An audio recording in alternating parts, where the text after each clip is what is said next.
termanis. Glory Yesus, sungguh kau termanis dan terindah dalam hidupku selamanya. Terima kasih Tuhan, terima kasih Yesus. Engkau sungguh ya Tuhan anugerah yang terindah di dalam kehidupan kami. Kami percaya siang hari ini Tuhan Yesus, ada kuasa Allah yang dinyatakan di dalam setiap kehidupan kami Tuhan. Ibarat ini ya Tuhan Yesus, kami persembahkan kepadamu Tuhan. Puji-pujian ini Tuhan Yesus kami naikkan kepadamu sebagai Allah ya Tuhan yang ciptakan kehidupan kami ini Tuhan. Sungguh Engkau yang terindah, sungguh ya Tuhan Engkau yang termanis di kehidupan kami hari ini Tuhan Yesus. Kami naikkan ucapan syukur kami dan doa kami ini kepadamu ya Tuhan. Hanya di dalam nama-Mu saja ya Tuhan. Persiapkan hati-hati kami mendengarkan firman-Mu pada pagi hari ini Tuhan. Karena firman-Mu ini adalah kekuatan di dalam setiap kehidupan orang percaya. Karena firman-Mu ini adalah firman yang kekal Tuhan. Tidak satupun bunga ini menjadi layu dan rumput akan menjadi kering, tetapi perkataanku akan tetap tinggal untuk selama-lamanya. Dan setiap firman yang keluar dari mulut Allah tidak akan pernah kembali dengan sia-sia. Terima kasih ya Tuhan Yesus. Kau jamah hati-hati hari ini ya Tuhan Yesus. Baik ya Tuhan Yesus yang sudah beribadah melalui streaming ini Tuhan. Kami berdoa di dalam nama Allah kuasa-Mu dan tempat yang maha tinggi Tuhan. Kau berkati mereka, Kau melawat mereka Tuhan Yesus. Kau jamah mereka, persiapkan hati-hati mereka ya Tuhan Yesus untuk menerima berkat kemurahan daripada Allah. Terima kasih Tuhan. Rapi ya Tuhan nama-Mu ini dalam menyampaikan kebenaran firman-Mu. Bila kuasa daripada Allah saja Tuhan. Firman yang berotoritas itu Tuhan Yesus menjangkau setiap kehidupan kami semua. Terima kasih Yesus. Terima kasih Tuhan. Kami siap mendengarkan firman dalam nama Tuhan Yesus. Haleluya. Amin. Shalom saudara. Shalom. Puji nama Tuhan. Hari ini sungguh luar biasa terus terjadi di dalam kehidupan kita. Setiap orang-orang yang percaya, yang sudah ada di dalam kasih karunia Allah.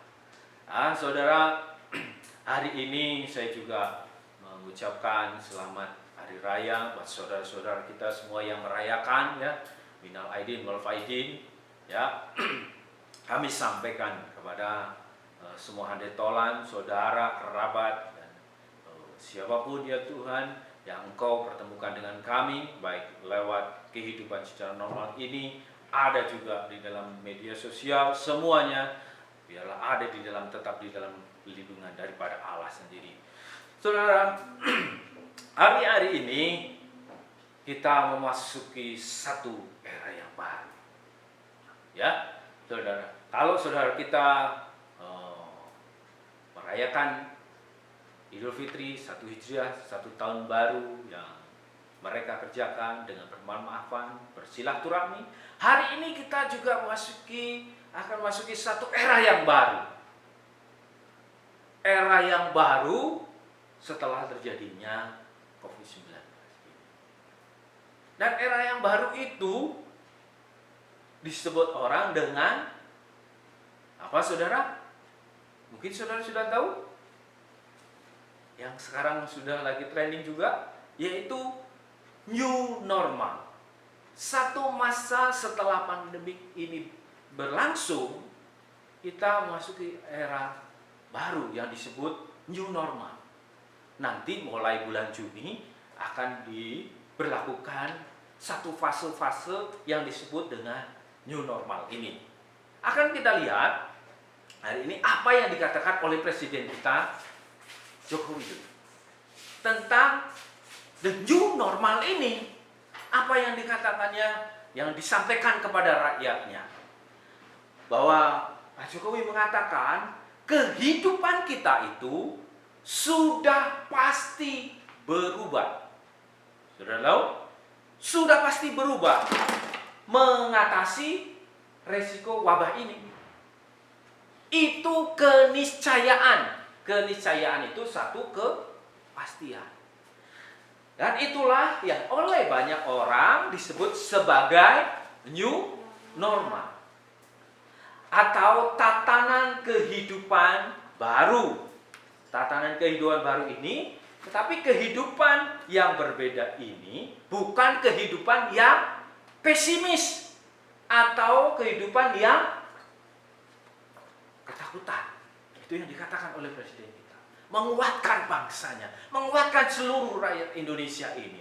Bahwa kita memasukin era yang namanya new normal sebagai tatanan hidup yang baru. Ya, akan diperlakukan suatu tatanan-tatanan kehidupan yang baru, tetapi kehidupan yang normal. Tetap normal apa yang biasa terjadi. Kehidupan yang normal. The new normal, tatanan yang baru.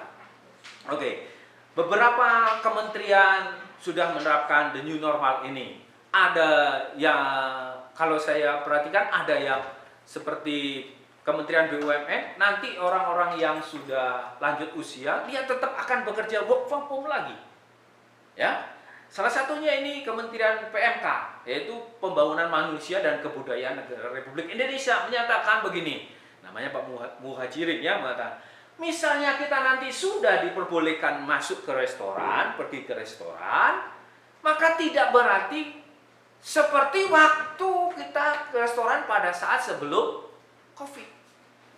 Inilah tatanan baru yang dinyatakan oleh, dicontohkan oleh Kementerian PMK ini, ya, bahwa the new normal itulah kehidupan normal yang baru ini harus memenuhi tatanan atau protokol-protokol yang sudah ditetapkan. Kalau nanti kita sudah dibolehkan ini restoran ya, di sini sudah ada yang rindu sekali pergi jalan-jalan, pergi ke mall ya. Nah, itu akan ada satu normal-normal atau protokol-protokol yang baru.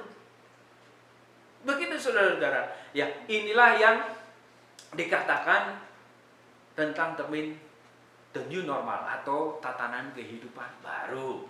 Tetapi apa yang dikatakan oleh firman Tuhan? Kita ini juga mengalami satu masa atau periode yang namanya the new normal. Sebagai orang Kristen, sebagai orang yang percaya di dalam Kristus, kita ini juga masuk di satu era yang disebut era the new normal, tatanan yang baru. Kehidupan kita itu normal, maksudnya normal itu ya nggak jadi aneh gitu ya. Orang-orang di dalam Kristus itu tidak aneh sendiri gitu, perilakunya menyimpang atau dan lain sebagainya. Tetap normal, normal seperti biasanya kehidupan kita ini. Mereka bekerja, mereka beribadah, mereka menuntut pendidikan ya, sekolah, semuanya normal. Tapi ada satu tatanan yang baru. Dikatakan juga, anyone who belong to Christ ya, has become a new person. The old life is gone. The new life has begun. Jadi siapapun yang menjadi milik Kristus itu sudah menjadi personal yang baru. Kehidupan yang lamanya sudah berlalu, kehidupan yang barunya itulah yang sedang dikerjakan.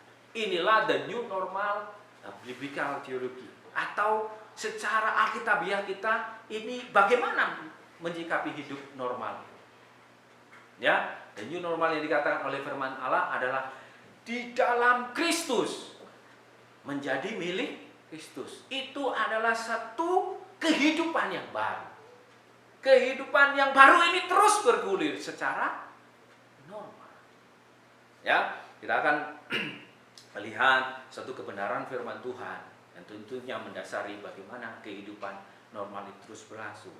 Judul firman Tuhan hari ini saya berikan, The New Normal, Be Productive. The New Normal Life, Be Productive. Kita akan buka bersama-sama, kita akan baca firman Tuhan. Saya persilahkan untuk saudara membuka, ya, seperti sudah kita biasakan bahwa kita akan baca firman Tuhan secara bergantian. Ya, saya ayat yang pertama, saudara ayat yang kedua, dan begitu seterusnya. Saya akan fokuskan ini dari Lukas pasal 24 ayat 36 sampai 53. Saya akan fokuskan di ayat 50 sampai 53 ini ya. Saya akan mulai. Lalu Yesus membawa mereka keluar kota sampai dekat Betania. Di situ ia mengangkat tangannya dan memberkati mereka. Dan ketika ia sedang memberkati mereka, ia berpisah dari mereka dan terangkat ke surga. Mereka sujud menyembah kepadanya. Lalu mereka pulang ke Yerusalem dan sangat bersukacita. Mereka senantiasa berada di dalam bait Allah dan memuliakan Allah. Inilah peristiwa yang kita bisa jadikan dasar atau landasan. Kita bisa menghadapi the new normal kita. Dikatakan bahwa kita ini adalah the new person. Orang yang baru, tapi normal. Itu ya. Di dalam kehidupan yang baru ini terus berjalan. Kehidupan kita yang lama sudah berlalu. Peristiwa tentang kenaikan Tuhan Yesus, dikatakan bahwa kenaikannya ini adalah satu peristiwa tentang kegenapan dari firman Tuhan. Inilah perkataanku yang telah kukatakan kepadamu ketika aku masih bersama-sama dengan kamu, yaitu bahwa harus digenapi semua yang tertulis tentang aku, tentang Yesus. Dalam kitab Taurat Musa, apa yang dikatakan dalam Taurat kitab Musa? Ada proto-evangelium, pekabaran Injil yang pertama. Dikatakan tentang inilah, cikal bakal tentang Yesus. Berita kabar baik, Injil yang pertama disampaikan oleh kitab Musa ini. Kitab Nabi-Nabi mengatakan bahwa akan lahir seorang Allah yang menyertai kita, yang namanya disebut Immanuel. Dikatakan di dalam kitab Mazmur bahwa raja yang akan diurapi oleh Tuhan, raja di atas segala raja, raja yang akan dihormati.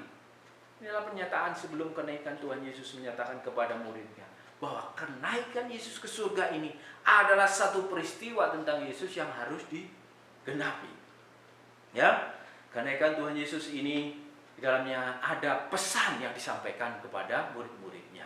Ada pesan dinyatakan bahwa dalam namanya berita tentang pertobatan dan pengampunan dosa harus disampaikan kepada seluruh bangsa, dimulai dari Yerusalem.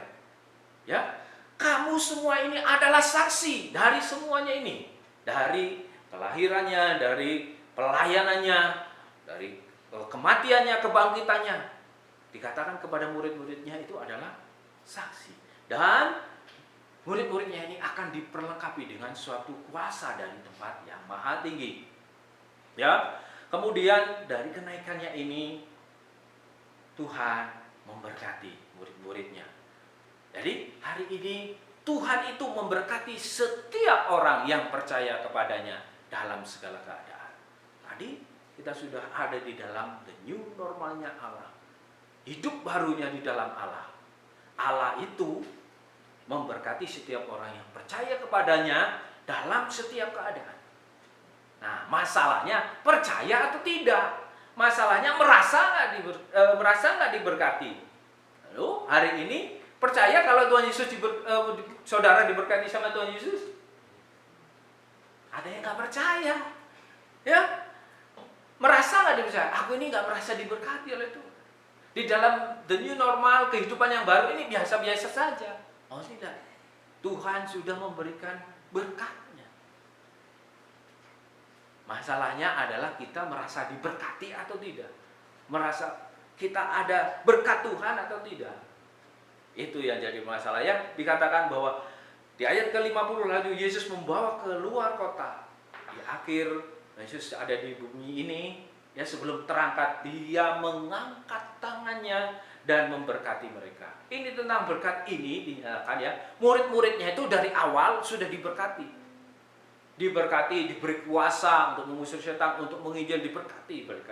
Nah sampai akhirnya Tuhan mau naik ke surga ini, dia juga akan memberkati, disebutkan memberkati dengan satu berkat yang berbeda. Karena apa? Pada saat sebelum kematiannya, tangan Tuhan itu masih belum berlubang paku. Belum ada lubang. Tapi berkat terakhir ini, satu berkat yang tangannya terangkat, itu dengan kondisi yang sudah berlubang paku. Artinya apa? Penebusannya lewat karya salib itu sudah dilakukan. Dengan tangannya mengangkat memberkati murid-muridnya. Hari ini kita sudah terkunci tadi bahwa kita adalah milik Kristus. Kita juga sudah pasti diberkati. Dan kalau murid-murid ini dulunya diberkati dan sekarang diberkati, hari ini kan juga sama bahwa kita merasa nggak sudah diberkati. Kalau kemarin kita bisa mengucap syukur kepada Tuhan, Tuhan terima kasih atas berkat-Mu ya. Lah kalau sekarang hari ini jadi lupa, tidak menjadi lupa, tapi terima kasih Tuhan, Engkau sudah memberkati pada waktu itu. Dan hari ini pun tetap memberkati. Inilah makna kematian, kebangkitan Yesus dan kenaikan Yesus ke surga ini membawa berkat yang begitu luar biasa. Ya, bukan termasuk berkat-berkat jasmani saja, tetapi berkat kehidupan yang kekal. Yesus sudah menebus dosa kita. Dan itu harus tetap berlangsung di dalam kehidupan new normal kita. Ya, dipisahkan bahwa dengan kenaikannya ini Yesus memberkati setiap orang yang percaya kepadanya di dalam setiap keadaan. Ya, inilah tujuan akhir daripada Yesus kepada murid-muridnya dalam pemberkatan itu. Dari pengajarannya dia, pelayannya dia, kematiannya di kayu salib, dan kebangkitannya. Ini menjadi suatu tujuan untuk memberkati setiap murid-muridnya. Di dalam Yohanes dikatakan bahwa aku berdoa buat mereka, bukan untuk dunia ini. Aku juga berdoa bagi mereka yang percaya atas pemberitaan dari murid-muridnya ini. Inilah bahwa Allah memberkati setiap kehidupan kita ya. Allah memberkati setiap kehidupan kita, dinyatakan lewat berkat-berkatnya. Jadi begini saudara, kalau Tuhan memberkati, kira-kira ada yang sanggup membatalkan? Kalau Tuhan sudah memberkati kehidupan kita, ada nggak yang bisa menganulir? Tak ada. Tidak ada kuasa di surga dan di bumi, bahkan di tempat lain yang bisa membatalkan berkat Tuhan. Itu yang harus kita pegang. Di dalam kehidupan new normal life ini, kita harus punya landasan yang kuat bahwa Allah memberkati kehidupan kita, dan itu tidak bisa ada yang menggugatnya. Ya, tidak ada yang bisa menggugatnya. Kita akan melihat bahwa kita ini adalah orang yang diberkati. Dan di ayat 51, ketika ia sedang memberkati, ia berpisah dan terangkat ke surga. Nah, sekarang bagaimana tindakan setiap orang yang menjadi milik Kristus yang telah diberkati? Apa tindakan-tindakan?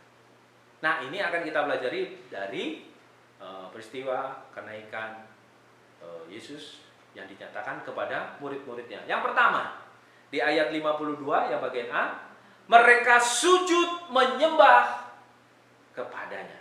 Yang pertama, respon dari murid-murid yang sudah diberkati adalah mengakui dia sebagai Allah. Nah, saudara, sekarang saudara hari-hari ini masihkah menyembah Yesus? Atau sudah menyembah yang lain? Masihkah saudara mengakui bahwa Yesus adalah Allah? Hari ini diingatkan, murid-murid yang sudah diberkati, saudara dan saya sudah diberkati oleh kehadirannya, penyelamatannya, dan kenaikannya ke surga. Sudahkah kita mengakui bahwa dia adalah Allah? Bagi saudara-saudara semua hari ini yang belum di dalam Kristus, terimalah Yesus sebagai Tuhan dan Juru Selamat. Ada berkat ilahi itu, dan akuilah dia bahwa dia adalah Allah. Murid-muridnya ini mengakui dengan suatu tindakan dia sujud menyembah. Coba saudara perhatikan ya, siapa yang patut disembah selain Allah? Dan manusia mana yang bisa tahu-tahu terangkat, terbang? Kalau bukan dengan kuasa ilahi. Inilah dia. Jadi yang pertama, tindakan kita sebagai milik Kristus yang hidup di dalam the new normal, yang sudah diberkati itu, adalah dengan mengakui dia sebagai Allahnya. Yaitu yang kedua, bersukacita di dalam Allah. Mereka pulang ke Yerusalem dengan sangat bersukacita. Saudara, di tengah pandemi COVID-19 ini, sudahkah sukacita kita direnggut oleh peristiwa-peristiwa ini? Sudahkah sukacita itu kita tinggalkan? Sudahkah kita tidak bisa tersenyum? Sudahkah kita tidak bisa bersukacita dengan sesama yang lainnya? Terkurung di rumah, ada orang-orang yang ketakutan dan tidak berani keluar. Ada orang-orang yang tidak, ya berserah saja karena urusannya kalau sudah kena COVID ini biaya perawatannya mahal. itulah yang membuat sukacita itu jadi hilang. Hari ini, kalau saudara merasa diberkati dan sudah percaya diberkati oleh Tuhan, nyatakanlah dengan tindakan bahwa ada sukacita di dalam Allah. Saudara harus bersukacita. Orang diberkati itu nggak ada yang cemberut. Ya, saudara kalau diberkati itu pasti sukacita. Hari ini saudara, namanya anomali ya kalau tidak bisa bersukacita. Inilah tindakan kedua yang dinyatakan oleh murid-muridnya. Yang ketiga, memuliakan Allah. Mereka senantiasa berada di bait Allah dan memuliakan Allah. Nah ini mereka kenapa senantiasa berada di bait Allah? Karena masih ada tugas. Bukan berarti kita terus, ya sudah kalau gitu perintahnya seperti di firman Tuhan ini, kita terus berada di bait Allah. Tidak saudara. Ini satu keadaan yang terpenting di situ adalah bahwa ada sikap atau tindakan memuliakan Allah di dalam setiap kehidupan kita. Dalam ibadah-ibadah, dalam komunitas perkumpulan, dan mereka seterusnya berkumpul bersama. Nah, anehnya sekarang kalau anak-anak Tuhan itu bahkan tidak suka bersekutu atau bersama-sama dengan saudara-saudara seiman. Malah bersekutu dengan orang-orang yang tidak mengenal Allah. Berteman boleh, ya, menjalin relasi boleh. Tapi kalau bersekutu senantiasa memuliakan Allah, nah itu yang jadi perenungan kita. Jadi tindakan kita di dalam the new normal life, sudah di dalam Kristus itu adalah dengan mengakui Dia sebagai Allah di dalam setiap kehidupan kita.